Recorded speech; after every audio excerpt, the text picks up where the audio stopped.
Bonjour à tous, moi c'est Morgane et je suis la personne qui se cache derrière le fil de Lily. Bienvenue sur cette nouvelle vidéo et aujourd'hui nous nous retrouvons pour un podcast tricot. Ça fait un petit moment qu'on ne s'est pas retrouvés pour ça et donc j'espère que je vais pas trop vous décevoir parce que comme j'ai pu vous prévenir sur les dernières vidéos, j'ai eu assez peu de temps de tricot. Donc malgré le temps certain qui s'est passé entre le dernier podcast et celui-ci, j'ai avancé sur quelques projets, mais pas autant que j'aurais aimé, quand même, faut bien l'admettre. Donc, je viens quand même vous présenter ce que j'ai terminé, avancé, parce que oui, il y a quand même un projet terminé. Je pense que si vous avez déjà vu la vidéo où je parle d'un modèle en particulier, vous savez lequel c'est. Mais je viens quand même vous le présenter. Je viens vous montrer quand même l'avancée aussi sur certains projets et je pense que je vais en reprendre d'autres. Et j'ai eu un petit craquage ce mois-ci, un petit craquage laineux, donc je l'ai reçu, je vais vous en profiter pour vous en parler et vous parler aussi des modèles que je vais faire avec. Tant qu'à faire. Voilà, donc on va commencer déjà avec le modèle terminé, qui est le modèle Férimiste, que je vous ai déjà présenté en vidéo. Si vous voulez, d'ailleurs, aujourd'hui, je vous le montre, je vais vous en parler, je vais vous parler de petites anecdotes un peu drôles, on va dire, sur ce pull. Mais je ne vais pas vous le présenter en détail. Si vous voulez vraiment tous les détails, les explications spécifiques vraiment à ce modèle, je vous conseille d'aller voir la vidéo que j'ai faite et où je parle que de lui, en fait. Comme ça, ce sera plus simple pour retrouver les informations qui vous intéressent. Mais donc voilà. Donc la dernière fois que je vous ai laissé, j'étais au niveau de ce marqueur-là. Comme vous pouvez le voir, j'ai fait les manches et tout le corps. Donc ça y est, il est terminé, il est sorti. C'était un modèle que j'ai beaucoup apprécié quand même tricoté, que j'aime beaucoup. Alors, en soi, c'est un modèle dont j'apprécie vraiment l'objet fini. Après, moi, quand il y a beaucoup de jersey comme ça, c'est pas que j'apprécie pas, c'est que je finis par m'ennuyer. Donc, le tricoter en soi, j'aime bien. Je vais tricoter ça 2 heures, je vais prendre, je vais regarder une vidéo, je vais regarder une série, et après j'arrête parce qu'après j'en ai marre. Donc voilà. Mais j'adore l'objet fini, je le trouve super joli, il est top. Et en fait, ce modèle, il est très simple, hein. Si vous achetez le patron, vous verrez, il y a même pas 8 pages, je crois qu'il y a 8 pages en tout, avec la page de garde, une page de présentation des points, etc. et la page de fin. Donc en final, il y a très peu de texte, parce qu'en fait, c'est un modèle vraiment simple, hein. Il n'y a pas grand-chose de compliqué. Mais en fait, moi, quand je fais un test, en fait, voilà, c'est ça. Je vais vous expliquer. Quand je commence un test, déjà, je lis le patron en entier pour savoir ce que je vais avoir à faire, etc. Ensuite, je regarde pour ma taille, je refais tous les calculs pour savoir s'il y a bien eu le bon nombre de mailles, si les calculs ont été cohérents, s'il n'y a pas de problème euh, qui se passe d'un à l'autre, etc. Et en fait, après, je lis, mais j'ai un souvenir, en fait, entre guillemets, je l'ai lu en diagonale pour la partie, par exemple, tricoter 20 cm sous emmanchure, 30 cm, etc. À partir du moment où c'est du jersey, que pour moi il n'y a pas d'incohérence, etc., je ne vais pas relire cette partie plusieurs fois. J'ai lu le patron une fois en entier, j'ai un bon souvenir du chose. Moi, je vais m'intéresser sur tous les points un peu techniques, un peu les endroits un peu stratégiques qui sont importants pour le patron. Et donc, quand j'ai lu la première fois le patron, j'ai vu qu'il fallait 30 cm. Sauf que moi, comme une voilà, c'est trop simple. Vu que je ne me suis pas attardée sur cette partie, j'ai vu qu'il fallait 30 cm. Je me suis dit 30 cm de jersey sous emmanchure. Non, c'était 30 cm en tout, avec les côtes. Ce qui fait que j'ai tricoté mon corps, parce qu'une fois que j'ai séparé les manches, que j'avais la bonne hauteur d'emmanchure, etc., je savais que je devais avoir 30 cm. Donc j'ai tricoté. Sauf que j'arrive à la fin de ma surie quand même, de ma pelote de surie. Et je me dis, mais c'est bizarre, normalement, je suis pas, pour ma taille, je suis pas censée utiliser 600 mètres de fil de surie. Je suis censée utiliser 550 mètres, 580 mètres maximum. Et j'arrive au bout de mes 600, parce qu'en plus, un peu plus de 600 mètres, parce que sur mes 2 écheveaux, j'avais 107 grammes. Donc normalement, j'avais un peu plus de 600 mètres même. Je me dis, c'est bizarre quand même. Ok, bon, bah, je continue, mais bon, je me dis, ouais, c'est 30 cm, 30 cm. Et là, j'arrive vraiment, il me restait, je sais pas, pour faire un tour, en fait. Et je me dis, non, il y a un problème. Je relis le patron, et effectivement, il y avait bien un problème. C'était pas le patron, le problème, c'était moi. C'est-à-dire que je me suis souvenu des 30 cm sous emmanchure, sauf que moi, j'ai pensé 30 cm de jersey avant les côtes. Et, euh, et en fait, non, c'était 30 cm tout compris, le jersey en suri plus les côtes. Et les côtes font quand même 8 cm. Donc en fait, il fallait que je tricote 22 cm pour ma taille en suri. Ce qui explique qu'effectivement, je n'avais pas la bonne quantité de fil au final. Et que j'étais déjà en retard parce que bah, j'avais pas beaucoup de temps de tricot, etc. Et j'avais tricoté quasiment 8 cm en trop, enfin 8-10 cm en trop sur ma partie suri. Alors au début, je l'essaye, je me dis ouais, bon, c'est pas grave, au pire, j'aurai un corps plus long. Et en fait, je l'essaye, et déjà, sans les côtes, il m'arrivait déjà presque sur mes hanches. Je me suis dit non, je vais pas avoir le bon résultat et tout, ça va être moche. Donc bah, j'ai tout détricoté. Donc bah oui, c'est une perte de temps entre guillemets parce que j'ai tricoté 10 cm pour rien, mais c'est pas une perte de temps parce que j'ai préféré détricoter pour que le résultat soit vraiment comme je l'attendais et tout. Mais ce genre de pull qui est trop simple, c'est là où je fais des erreurs bêtes. C'est con quand même, franchement. Honnêtement, je trouve ça. Je fais jamais ce genre d'erreur sur des pulls beaucoup plus compliqués, beaucoup plus. Parce qu'en fait, je fais vachement plus attention, je suis beaucoup plus le patron. Là, en fait, j'ai suivi toute la partie compliquée, et après, en fait, j'ai pas essayé de relire mon patron pour vérifier ce que j'avais en mémoire. Non, je suis partie dans mon erreur, en fait, et voilà. Donc, il s'avère que bah, j'ai dû prendre le temps de détricoter, surtout que détricoter de la cerise, c'est pas super sympa. Je sais pas si vous avez déjà détricoté des fils un peu poilus, c'est pas cool. C'est pas le plus agréable, du coup j'ai reperdu 1 heure à détricoter en plus, donc franchement, je sais pas vous, mais moi c'est typiquement le genre de projet où je fais des erreurs bêtes. Euh, je vais je vais sur les pulls, comme je vous ai déjà présenté, type le Rivendell, où c'est un corps tout en texture, avec des torsades, une encolure spécifique, des diminutions, des augmentations. Bah non, en fait, je vais pas faire d'erreur là-dessus parce que je vais être vachement attentive, je vais faire attention, je vais me mettre des marqueurs, etc. pour bien me rappeler où est-ce que j'ai fait mes augmentations, mes diminutions. Mais alors, les, les modèles comme ça, trop faciles, entre guillemets, je me trompe. J'ai forcément une erreur à un moment, je fais toujours une connerie. Une bêtise, quelque chose. C'est vraiment problématique.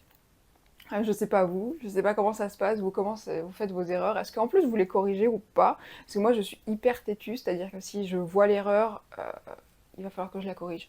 Je supporterai pas de pas. Enfin, ce genre d'erreur, je veux dire, hein. Après, bon, si c'est juste peut-être, par exemple, sur une texture tout en pointerie, il y a un endroit où j'ai pas fait l'alternance sur toute la texture, je pense que ça se verra pas, et je pense pas que je modifierai. Et encore, ça dépend. Si j'ai fait 2 rangs et que je m'en rends compte, je pense que je modifierai, je ferai une petite chirurgie au niveau de la maille, je retirerai les 2-3 mailles au-dessus, en dessous, là, et je corrigerai. Sinon, si je m'en rends compte, genre 15 cm après, non, je pense pas que je corrigerai, surtout que honnêtement, je pense pas que ça se voit. Mais là, vraiment, ça aurait été dommage parce que ça aurait changé toute la structure du pull, et ça aurait pas été le rendu que je souhaitais. Mais vraiment, voilà, ça c'est typiquement le genre d'erreur que je fais quand j'ai des modèles entre guillemets simples, parce que je fais pas attention. Parce que je fais plus attention, parce que bah, je suis partie dans mon idée que j'avais lu 30 cm, et puis que d'habitude quand je lis 30 cm, c'est 30 cm de corps avant les côtes, alors que là c'était tout compris, et bah voilà. Bref, en attendant, je suis quand même très contente de l'objet fini, je le trouve super joli, c'est vraiment un très beau modèle, accessible aux débutants, il a un joli effet, juste, bah faites bien comme... Bah, si vous voulez le voir porter, allez le voir sur la vidéo qui parle du modèle. Juste petit conseil, et je le répète, faites attention à vos échantillons, surtout les côtes, si vous voulez faire ce modèle. Mais voilà. Donc ça, c'est mon premier objet fini, mon premier objet et le seul, que je suis très contente d'avoir quand même terminé. Ça faisait longtemps que j'avais pas fait de test quand j'ai repris avec celui-là et celui d'Audrey Borrego. Je suis super contente, mais j'adore faire des tests, j'adore aider, j'adore regarder un peu les points techniques, regarder si tout a bien été, il n'y a pas eu d'erreur dans les calculs, etc. Je trouve ça cool de pouvoir participer à ça. Sauf que franchement, c'est super mal tombé parce qu'au moment où je me propose, tout allait bien au boulot. Et une semaine après que j'ai commencé les 2 tests, c'était le rush. Et donc, entre le travail, les tests, que j'aime bien terminer dans les temps. Même si ça peut arriver et qu'on peut comprendre que, effectivement, des fois, on peut avoir des impératifs, des choses qui se sont rajoutées, qui n'étaient pas prévues. J'aime quand même bien terminer dans les temps et je vais tout faire pour pouvoir terminer dans les temps.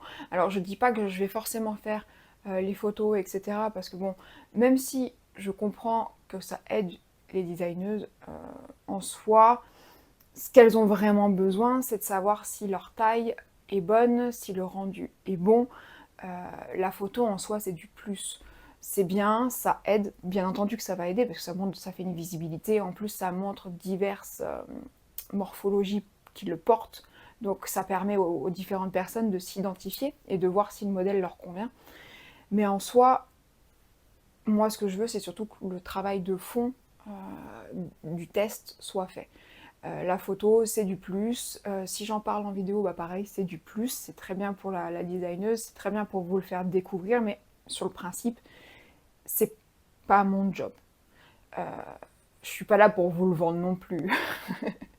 Et je pense qu'effectivement, des fois, ça peut être peut-être mal interprété quand on teste un modèle, qu'on fasse pas de photos. Je m'en excuse si des designeuses passent par là et qu'effectivement, elles pensent que on est obligé de faire une photo.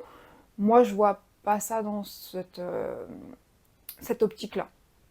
Je pense que la photo, ça doit rester un plus dans tous les cas. Ce qui est vraiment important, à mes yeux, quand on teste, c'est la partie taille, la partie vérifier qu'il n'y a pas de problème dans la logique, dans le suivi du patron, dans la compréhension du patron, et pas de problème au niveau des calculs. Mais après, chacun pense comme il veut, il n'y a pas de souci avec ça. Juste, effectivement, je préfère faire les photos pour la sortie, mais quand j'ai pas le temps, j'ai pas le temps, et je préfère me concentrer sur ce qui, pour moi, me paraît important dans un test. À savoir bien tester le patron, bien regarder s'il n'y a pas eu d'erreur en fait au moment de l'écriture, une boulette, une faute de frappe, un calcul qui s'est transformé, un chiffre qui s'est transformé ou quoi, voilà.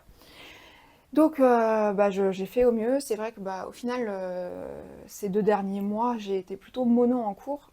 J'ai surtout tricoté lui en premier parce qu'il sortait début juin. Là, je me concentre surtout sur le deuxième modèle que je vais vous remontrer du coup, parce que vous l'avez déjà vu une fois. Le modèle d'Audrey, qui pour moi sort bientôt, là, début juillet, donc il faut vraiment que je le termine parce que je veux vraiment qu'elle ait toutes les infos importantes, surtout que moi, alors je pense qu'elle attend pas spécifiquement ma taille, parce que moi je fais une taille assez classique, je fais une taille 4, je crois qu'il y a pas mal de monde dessus, mais je fais une version masculine. Donc masculine, je crois que je suis la seule à faire ce modèle-là en version masculin. Je pense que ça l'intéresse pas mal aussi pour savoir par rapport à la quantité de fil que je vais utiliser, parce que la taille des corps n'est pas exactement la même, et aussi avoir un rendu sur un homme, c'est sympa, ça change un petit peu et ça peut justement donner des idées à d'autres personnes. Donc voilà, je vais passer au numéro 2 du coup, tant que j'y suis, et c'est le t-shirt Isonoé de Yarnflex. Alors, moi, je voulais montrer au tout début, quand j'ai commencé à le tricoter, j'avais juste fait le bas, les côtes, les premiers et les petits 30 points mousse en bas. Donc vous voyez, comme vous pouvez le voir, j'ai quand même bien avancé sur ce pull, enfin sur ce t-shirt. Donc en fait, c'est un modèle qui se tricote, donc comme vous pouvez quasiment le voir, du bas vers le haut. On travaille en circulaire sur tout le corps. Ensuite, on fait le dos. Donc pour moi, il est ici. Donc on tricote en aller-retour. Là, à partir de cette partie-là, on va tricoter en aller-retour. On tricote tout le dos. Ensuite, on fait la partie encolure. Et ensuite, on vient faire la formation des épaules, en fait, qui est en point mousse. Voilà. Sinon, tout le corps est bien texturé. On a ce motif qui se suit partout. Et une fois qu'on a fait le dos, on reprend et on commence les devants. Donc là, vous pouvez voir, je fais à peu près la moitié du devant.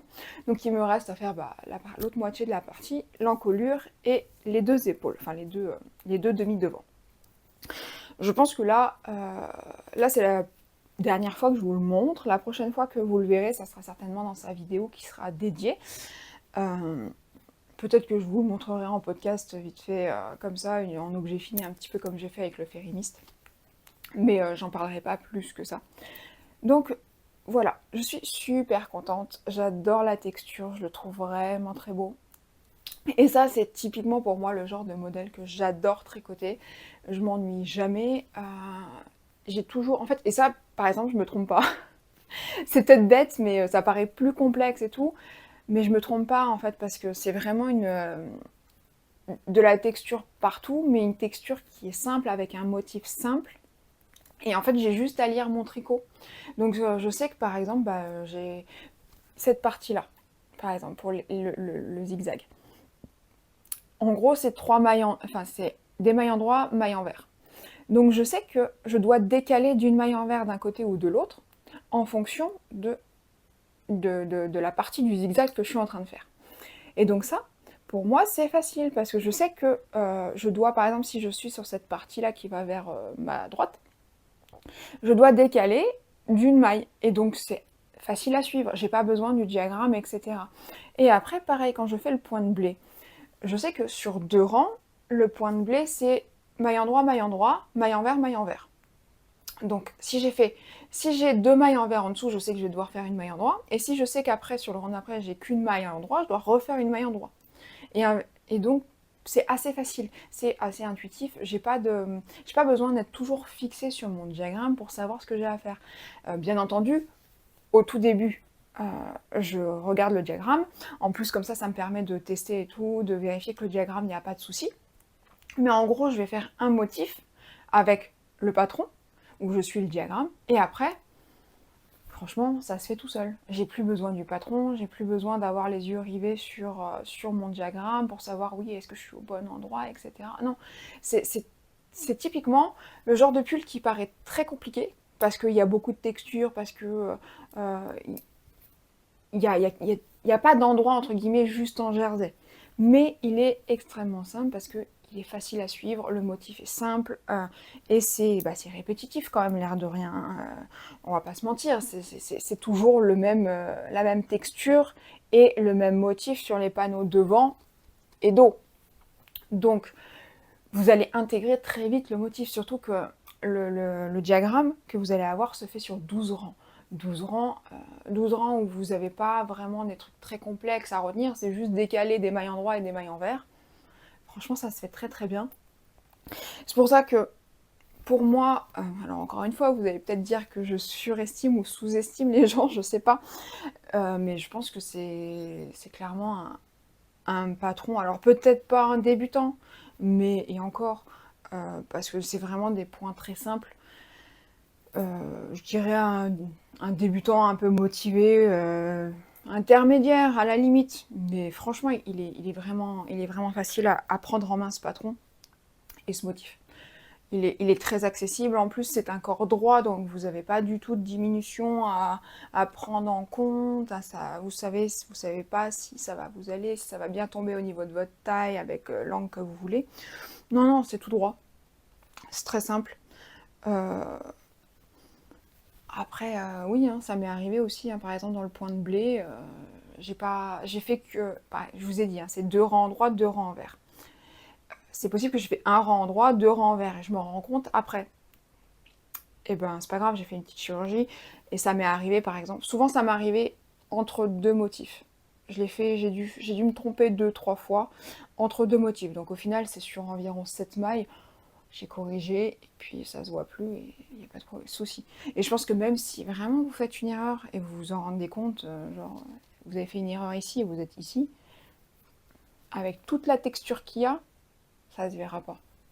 Si vous avez vraiment peur de vous tromper, et que ce type de modèle vous fait un peu peur à cause de ça, parce que vous savez pas si vous allez bien réussir à maintenir le point de blé, etc. sur tout le long, si vous faites une erreur, ça se verra pas. Vous aurez une ligne au milieu, en plus ça va être par exemple sous le bras, ça se verra pas forcément. Vous inquiétez pas pour ce genre de choses en tout cas. Si le modèle vous tente, si ça vous plaît, et que vous aimez le rendu, moi je pense que vous devriez vous lancer, clairement. Il est vraiment beau. Donc la Summerside, la Landless Summerside, donc moi c'est le fil que Audrey a choisi pour faire son modèle, son prototype. Donc j'ai pris la même, j'aime bien, parce qu'en plus ça me permettait de la tester.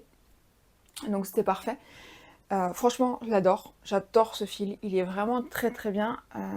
J'avais un peu peur du côté 50% coton, 50% soie, j'avais peur que le coton prenne un peu le dessus et il se dédouble, etc. parce qu'il y a quand même beaucoup de brins. C'est 3 brins, alors oui, c'est 3 brins avec chacun 2 fils, donc ça fait 6 fils en tout. Je sais plus comment on dit, c'est des brins, des fils? De quel sens? Je sais plus. Enfin bref, en tout, il y a 6 fils retordus, chacun en un, il y a 6 fils, ouais, je m'y perds dans mes explications là. Désolée. Il y a 6 fils. 2 fils ensemble pour former un brin, et les 3 brins sont retordus en un seul gros fil. Voilà, à peu près. J'espère être claire. Je suis pas sûre. Désolée. En tout cas, bref, il se dédouble vraiment pas. Il est super agréable à tricoter. Vraiment, c'est un des meilleurs fils. Bon, c'est pas pour Audrey, hein, si tu regardes cette vidéo, hein, c'est pas parce que je veux me faire bien voir de toi, attention. Hein. C'est vraiment parce que j'aime ce fil. Je sais qu'elle vous en parle beaucoup, et honnêtement, je comprends, il est génial.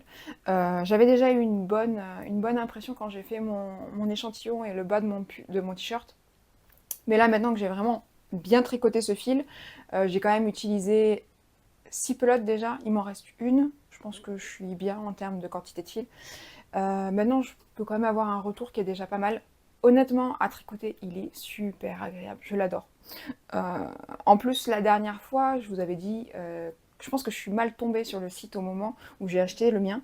Il y avait peu de coloris, je pense qu'il y avait 4 couleurs, enfin, allez, j'exagère, je pense qu'il y avait peut-être maximum 10 couleurs. Et je trouvais que c'était un petit peu dommage, et ils ont fait un réassort. Ils ont fait un réassort, il y a beaucoup plus de couleurs que la dernière fois quand moi j'ai acheté. Donc je pense vraiment que je suis mal tombée, ça devait être un moment juste avant qu'ils réapprovisionnent pour l'été, donc c'est pour ça.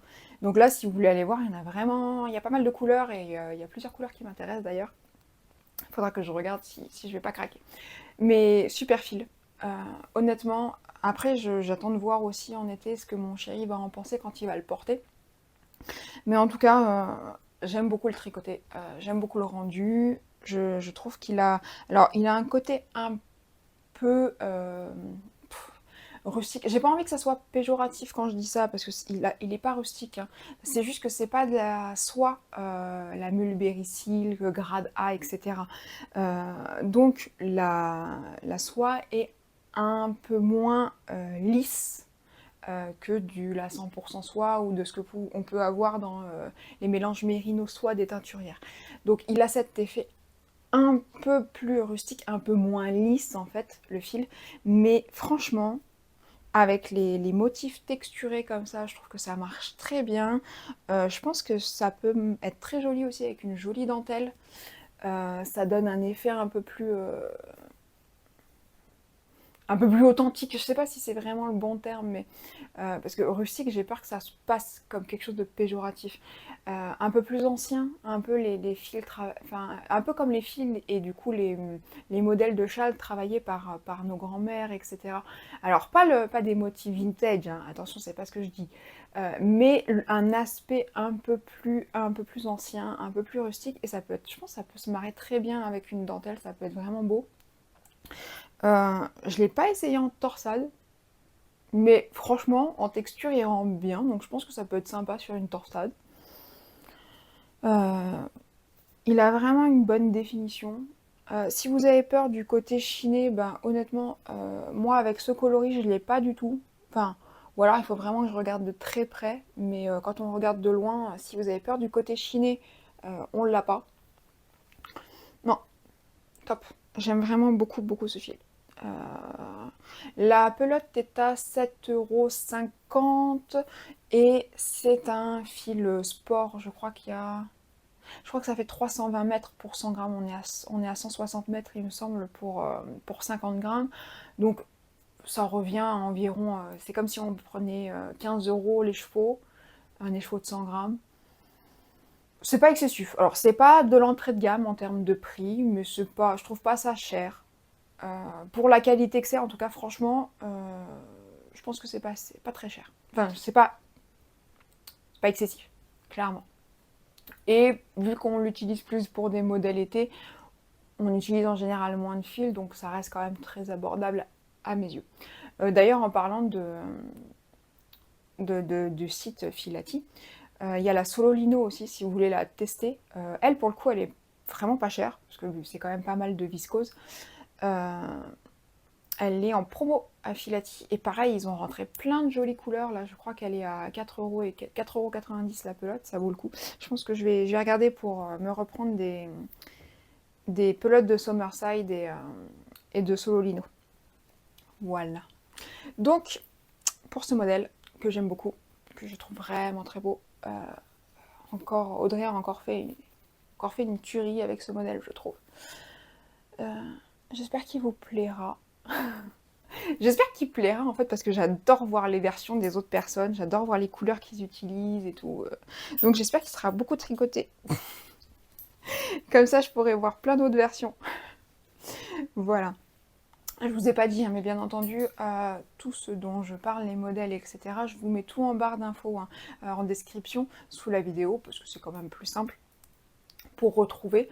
Je vous mets bien entendu pour mes projets. Maintenant, ça y est, les fiches Ravelry sont créées, donc je vous les mets bien entendu. Je vous les mets bien entendu en barre d'infos avec le reste. Juste, je pense que j'aurais pas encore fait les photos. Quand vous regarderez cette vidéo, j'aurais pas forcément fait les photos pour le pull Isonoé. Le t-shirt Isonoé. Donc voilà, c'est tout. Vous aurez juste les photos en cours de travail. Troisième modèle, et que vous connaissez aussi, c'est ma Marguerite Blanquette. Donc, j'ai pas fait grand chose, je vous le dis. J'ai juste fait ce petit rond ici. Le blanc et rose foncé. Malheureusement, j'ai pas eu trop le temps d'avancer. J'ai quand même voulu faire un peu de crochet, donc j'ai fait ce petit cercle. Bon, pas grand chose à dire dessus en plus. J'aime bien mon mariage des coloris, je trouve qu'il va bien avec la zone. Ça se marie bien. Donc voilà. Oui, je sais que normalement, ça fait un mois à peu près qu'on s'est pas vu en podcast. J'aurais dû en faire 4. Au final, j'en ai fait qu'un. Après, voilà, comme je vous ai dit, j'ai surtout été mono au projet pour pouvoir terminer mes tests. Il y a juste une soirée où vraiment j'en avais marre de faire du jersey quand je faisais mon férimiste. Alors j'ai décidé de me faire une petite marguerite au crochet. Voilà. À un moment, j'ai voulu commencer à me faire peut-être un peu des triangles, parce que je vais avoir beaucoup de triangles à faire. Mais non, j'ai eu la flemme.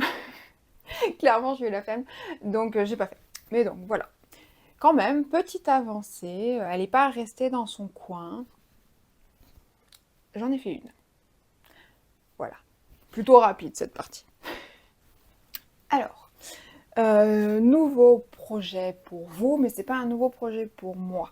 C'est un modèle, ça fait partie des projets que j'avais commencé, qui étaient en attente depuis X temps chez moi, qui attendaient, et que je vais reprendre. Ah oui, donc pour l'instant, toujours le roulis, j'ai vraiment pas la tête à le faire, je vais être honnête.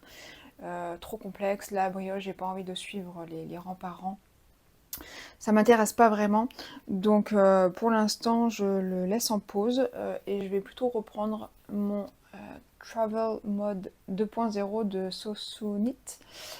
qui est tout en point mousse, que j'aime beaucoup. C'est un superbe modèle d'étole, très très géographique, pardon, très géométrique, excusez-moi. Je ne sais pas pourquoi géographique, aucune idée. Bref, très géométrique.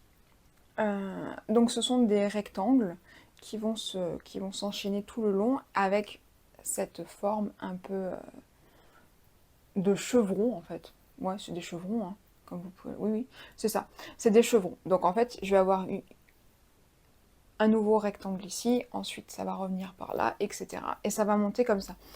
Et je vais avoir les chevrons d'un côté et ensuite ils vont être symétriques de l'autre côté de l'étole. Avec une espèce de grosse croix au milieu de chevrons. De toute façon, je vous mets une photo à côté, ce sera plus parlant que ce que je vous raconte, parce que là, c'est vraiment pas clair. Donc bref, j'avais commencé ce modèle que j'aime beaucoup. Je le trouve très sympa et j'avais choisi donc... Alors, j'ai plus toutes les... Avec le déménagement que j'ai eu il y a un an, oui, parce que ça fait plus d'un an que je l'ai commencé ce modèle, j'ai perdu les étiquettes. Donc je me souviens d'où ça vient, mais j'ai plus forcément les noms de chacune, désolée. Si je les retrouve, de toute façon, ils seront dans ma fiche Ravelry, donc je vais essayer de retrouver, parce que je vais aller sur les sites des teinturières. Mais là, comme ça, pour la vidéo, je suis désolée, mais je les ai plus. Donc, le premier coloris que j'avais choisi, c'est un coloris de Tone House. Attendez. Ouais, c'est ça, Tone House Yarn. Donc cette marque-là, je ne sais pas si vous connaissez. C'est teinturier, ce sont des teinturiers anglais, je crois, qui viennent d'Angleterre. En fait, je les avais achetés cette marque-là, je l'avais acheté au Barcelona Knit Festival il y a 4 ans, je crois, à peu près, quand j'y suis allée. Donc j'avais découvert ces teinturiers, j'avais trouvé d'ailleurs que leur travail était très sympathique. J'aime bien ce genre de coloris un peu fluo, un peu très varié. Donc voilà. Donc j'avais choisi ce coloris-là, que vous pouvez voir ici tricoté, qui est très beau. J'adore, clairement. Ensuite, j'avais choisi ce coloris-là. C'était un reste que j'avais de Artemis Yarn. Ça, c'est le coloris aquarelle, ça je le sais, parce que je l'ai utilisé sur mon châle Maya de Même les anges tricotent. Donc, c'est ce qui me restait. Il est ici. C'est un rose très doux, un peu pêche, avec des speckles noirs. J'aime beaucoup. Ensuite, j'ai utilisé cette laine, c'est teinture lurée. Je sais plus du tout le nom de ce coloris, pardon. Mais j'aime bien. Vous pouvez le voir tricoter ici. Un petit peu nuancé, c'est vraiment très léger, mais c'est légèrement nuancé, c'est un faux uni, j'aime bien, il est très beau. Alors ça c'est classique, hein. C'est un écheveau non teint, c'est de la mérino soie, 50-50. Ça me sert en fait, il va me servir de base, de neutre, ici. Et à la base, j'avais choisi en 4e coloris, c'est ça, parce que celui-là c'est le coloris principal et 4 coloris contrastants dans ce modèle.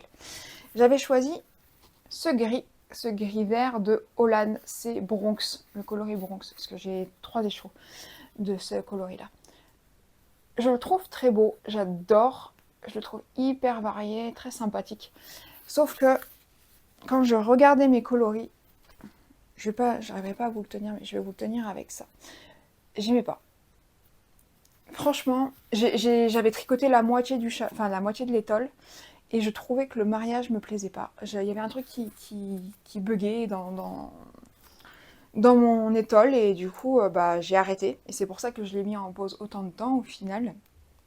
Parce que j'arrivais pas au début à trouver ce qui allait pas dans mon étole, ce que j'aimais pas, parce que j'aime beaucoup mon mix de couleurs que j'ai là. Je trouve que ça se marie bien, ça marche. Et j'ai fini par me rendre compte qu'en fait, c'était mon gris que j'aimais pas avec le reste. Donc j'ai tout détricoté jusqu'à la dernière bande de gris qui était là. Et après, c'était savoir qu'est-ce que je vais mettre à la place de gris. Et j'arrivais pas à choisir, j'arrivais pas à trouver. C'est là qu'intervient un autre modèle que j'ai mis en pause. Le Twist and Turn de Stefan West. Donc ça, pareil, c'est un modèle que j'ai mis en pause parce que en fait, j'étais pas convaincue par mes coloris. Alors, pris comme ça, indépendamment, j'aime bien. Donc là, c'est un rouge. Alors, il est là. Si je dois l'avoir avec moi. C'est un rouge d'Artémisiane. C'est un mélange de couleurs. C'est le coloris Phoenix qui est ici. Et deux coloris que j'ai teints. Celui-ci et mon jaune. Donc ça, c'est une couleur un peu sable, hein. C'est un neutre. Et ça, j'ai pris un jaune parce que j'avais vraiment envie de jaune, un beau jaune bien vif. Sauf que, alors, mis comme ça, j'aimais bien. Surtout dans le sens là. Avec au milieu le beige, enfin le beige sable. J'aime beaucoup l'association comme ça. Mais tricoter, je sais pas, ça me plaisait pas. Enfin là comme ça, comme je vous dis, tant qu'il y a la séparation entre le beige et les deux autres coloris, ça va. J'aime plutôt bien. C'est pas ce que je voulais, c'est peut-être pas le rendu que je souhaitais au final, mais ça va, j'aime encore. Mais sur la deuxième section du châle, j'aurais dû prendre que les deux coloris là. Et honnêtement, ça me plaisait pas. J'aimais pas, je trouve que j'ai fait une mauvaise association de couleurs au final qui me convient pas. Enfin en tout cas, je sais pas, peut-être que ça plaît, mais moi en tout cas ça me plaisait pas l'idée de le tricoter comme ça. En plus dans ce rouge, il y a quand même des pointes de bleu dedans. Avec le jaune, je trouve que... Non, ça me plaisait pas. Du coup pareil, je l'ai mis en pause, parce que déjà le temps que je comprenne qu'en fait j'aimais pas le jaune au milieu. Et ensuite, bah, après, il fallait que je trouve un fil pour le remplacer. Donc, quand j'ai pu remplacer ce fil, et ben en fait, je me suis rendu compte que une fois que j'ai tricoté mon pull Lucienne de Audrey Borrego, que je vous ai déjà présenté, il me restait beaucoup de ce couleur un peu camel, un peu fox, renard, que j'aime bien. Et là, par contre, j'aime beaucoup l'association. Je trouve que ça marche vraiment bien. C'est moins contrasté, mais ça me plaît beaucoup plus. Donc je pense que je vais reprendre le Twist and Turn de Stéphane West avec ce trio-là. Alors, je vais pas détricoter, hein. Le jaune qui est au milieu, il restera au milieu. Hein, m'en fous. Là, le jaune comme ça me dérange pas plus que ça. Je trouve que, comme je vous dis, vu qu'il est alterné avec le beige au milieu, ça va, j'aime bien. Mais le reste du châle, ça sera avec ces trois coloris-là. Comme ça me plaît plus. Donc, projet que je vais pouvoir reprendre aussi. Mais là, j'ai pas trop envie de faire ça. Et donc, j'ai pu récupérer mon jaune. Et là, je trouve que le jaune, ça marche bien. Pour continuer mon travel mode. Je trouve que là, lui, il marche. Bah, en fait, il est proche de lui. C'est pas la même couleur, mais c'est proche. Et ça va bien se marier avec le violet et le rose tendre. Donc voilà, j'ai retrouvé et je pense que je vais continuer mon étole avec ces coloris-là. Voilà, ça y est. Je me suis fait mon petit... comment dire, ouais, bref, j'ai retrouvé comment le faire et je vais pas... Ça y est, je vais pouvoir le reprendre en fait, tout simplement. J'en ai un peu marre qu'il dorme aussi, j'ai envie de le terminer parce que c'est un modèle que j'aime bien. Donc tant qu'à faire. Mais voilà. Donc prochainement, je pense que vous allez pouvoir voir ce modèle avancer. Je ne sais pas si vous le connaissez ou pas. Pourtant, je pense qu'il a plutôt bien marché, hein, cette étole. Alors c'est un patron qui est tout en anglais. Ça se tricote en aller-retour, hein, forcément. Donc le point mousse, pour moi, c'est parfait. En plus, j'aime beaucoup la texture du point mousse. Donc moi, c'est quelque chose que j'apprécie tricoter. En plus, c'est des petites sections. Je crois que sur cette partie-là, j'ai 80 mailles. Et sur l'autre partie, j'en aurai... non, je crois que c'est sur cette partie-là, c'est la plus longue. Cette partie-là, je crois que j'ai 100 mailles. Et l'autre, j'ai 80 mailles. Donc, ça se fait assez vite. Il faut faire une vingtaine de rangs environ par section. Ça va vite. En plus, le fait de changer de couleur tout le temps, ça donne envie de voir le tricot avancer. Donc, j'aime beaucoup. Voilà pour la partie projet tricot en cours. Et maintenant, je vais vous montrer mes petits craquages. Les achats donc, que j'ai faits. Alors, j'ai craqué chez Pauline, Bulbe Bizarre. La dernière fois qu'elle a fait sa mise à jour pour son site internet, elle mettait aussi un coloris exclusif. Exclusif, quand je dis exclusif, c'est qu'elle venait de travailler exprès pour la nouvelle mise à jour et qu'elle avait travaillé en réfléchissant à partir d'un parfum qu'elle aimait. C'est le coloris Florentina. Quand je l'ai vu sur Instagram, j'ai complètement craqué, je le trouve vraiment superbe. C'est vraiment le type de coloris varié que j'adore. Et donc je voulais absolument cet écheveau. J'aime aussi beaucoup le travail de Pauline. Ça fait un petit moment que je voulais tester ses laines, tester... Bon alors ces laines, je pense que la qualité des laines, j'en doutais absolument pas. Hein. Je pense que c'est globalement les mêmes que la plupart des teinturières. Donc ces bases, je les connais. Mais moi, ce que je voulais vraiment tester, c'est son travail de couleur. Le rendu que ça va avoir quand je vais les tricoter ensemble, ces laines, etc. Et aussi, savoir comment elle s'y prend, quoi, tout simplement. J'aime bien. Et donc, j'ai craqué principalement sur Florentina, que vous pouvez voir là. Et je voulais absolument me faire un châle avec. Et donc, j'y ai associé velours. Je trouve que le mix est vraiment très très très beau. Je suis fan, j'aime beaucoup la profondeur de velours, ce coloris, hein, ce faux uni qui est parfait en fait, dans les coloris que j'aime, et qui va vraiment bien se marier avec Florentina. Pour ce modèle-là, pour ce duo de laine-là, je vais l'associer au patron Sorbetto de NCL Knit, c'est Nadia Crétin-Lechem, je crois. Comme ça, en plus, ça fait longtemps que je veux me faire un châle triangulaire. J'adore les châles triangulaires asymétriques. J'en ai qu'un pour l'instant, c'est le Maya, de même les anges tricotent. Et ça fait longtemps que je m'en suis pas tricoté un et que j'avais envie de le faire. Et je me suis dit que celui-là, ça serait parfait. Comme ça, je peux tester les patrons de Nadia, parce que j'ai jamais tricoté encore ces patrons. Et en même temps, je me fais un châle triangulaire que je veux. Enfin, triangulaire asymétrique. En plus, il a de la dentelle, j'aime beaucoup. Il a l'air simple, en tout cas. C'est une dentelle qui a l'air assez simple, séparée par des parties de point mousse, donc pareil, ça va se tricoter tout seul. Et moi, par contre, je vais le tricoter la dentelle avec l'uni, mon coloris velours, et je me ferai toute la partie point mousse avec Florentina. Je veux vraiment, vraiment qu'on voit bien le coloris en fait Florentina, et sur le point mousse, je pense que ça va très très bien rendre. Donc ça fait partie de ma première partie de mon craquage, et ça c'est mon deuxième projet que j'ai acheté en même temps sur la dernière mise à jour de Pauline.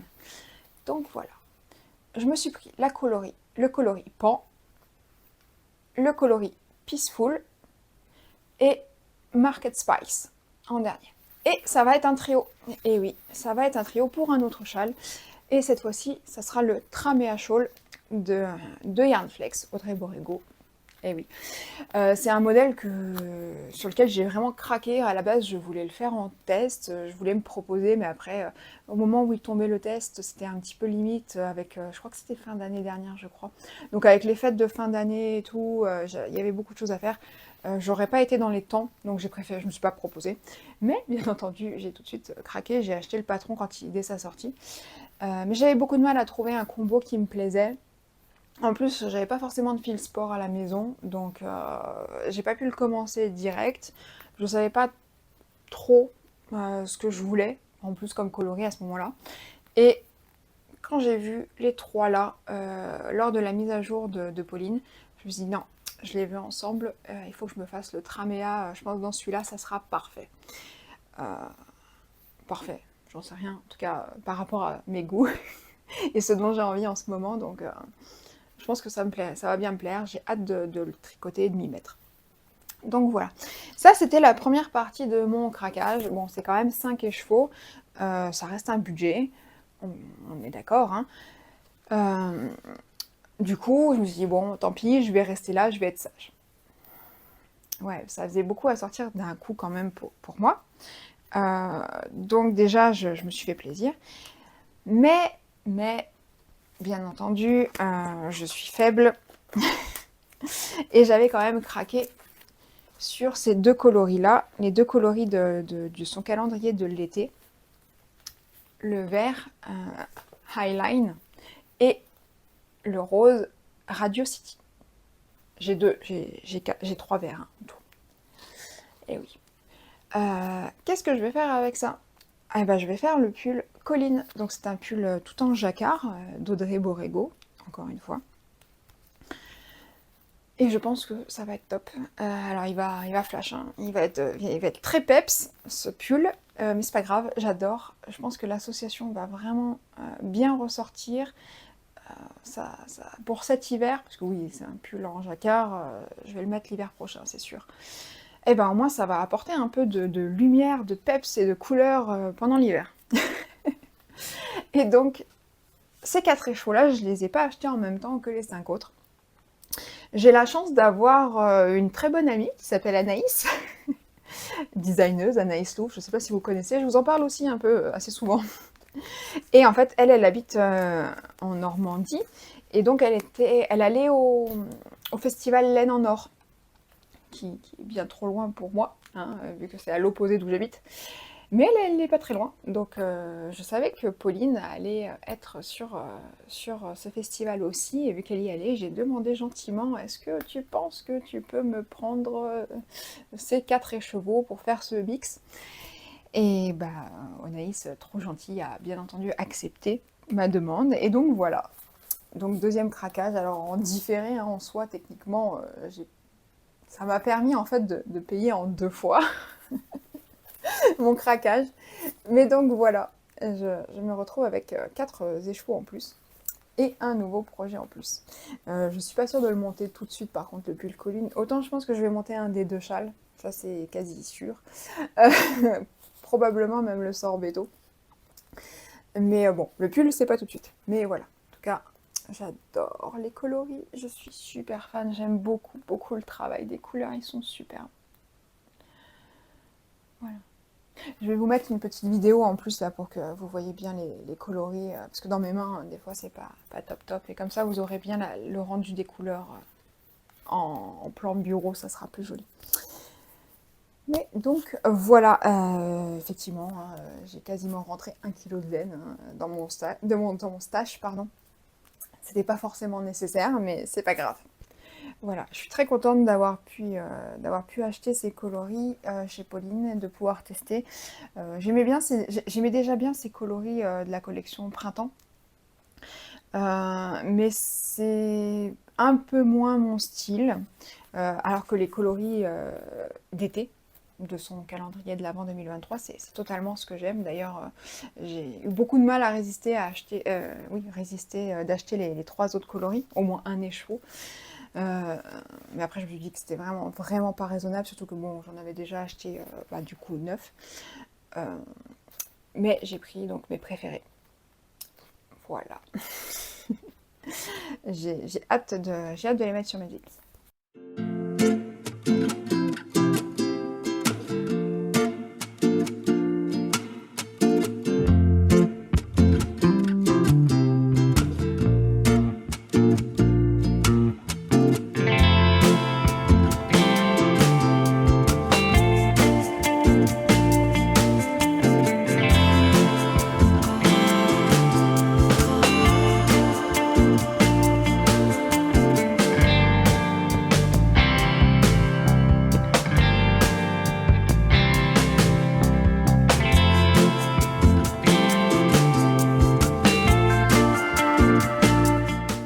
On arrive à la fin de ce 4e podcast. J'espère que vous avez passé un bon moment en ma compagnie. En tout cas, moi je vous remercie beaucoup encore d'avoir été peut-être jusqu'à la fin de la vidéo, mais d'être présent, de continuer à me suivre. Merci pour toujours vos gentils commentaires, vos retours et tout. Je suis très heureuse de pouvoir vous lire et interagir avec vous à travers les commentaires aussi. Donc, merci beaucoup. Je vous dis à la prochaine et passez un bon moment, bonne fin de journée, bon week-end en fonction de quand vous regarderez cette vidéo. À très vite!